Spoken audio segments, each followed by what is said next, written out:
l'espace des nouvelles idées sur l'axe Ouagadougou-Saponnais. À peine dévoilé, des visiteurs commencent à affluer. Qui pour voir ses portraits de présidents, qui pour admirer ses bustes de personnalités historiques. On a de visu actuellement l'histoire qu'on nous raconte dans les salles de classe, les cours et ce qu'on voit. Maintenant, on a un cadre qui est là spécifique avec les buts qui sont là juste derrière moi, où on peut relire un peu l'histoire de ces dévanciers, de ces personnes qui ont œuvré pour le Burkina Faso. Il faut que notre histoire soit valorisée. Il faut que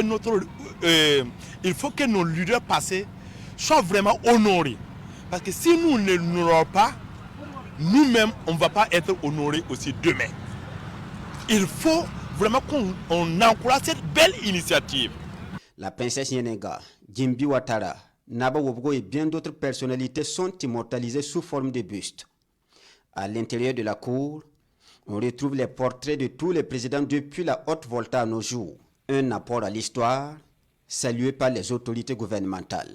J'étais de passage devant ce centre avec l'image, la toute première image qui est à la porte, symbolisant l'aigle. J'ai eu à faire des images là-dessus. Aujourd'hui, je viens redécouvrir tout un océan d'histoire. C'est un acte, j'avoue, qui s'inscrit de façon pratique dans le sens de l'orientation actuelle du pays, qui est d'abord de nous approprier notre propre histoire. Et comme on le dit, tout enfant qui ne sait pas d'où il vient, s'il ne sait pas où il serait difficile pour lui de savoir où il part. C'est juste une contribution, ma modeste contribution pour la culture burkinabé. Nous avons passé plusieurs décennies à enseigner l'histoire d'autrui à nos enfants.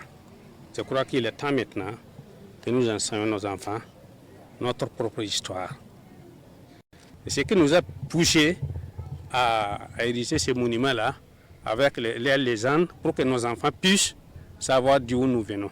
Les autorités coutumières se félicitent également de cette contribution du fondateur de l'espace des nouvelles idées.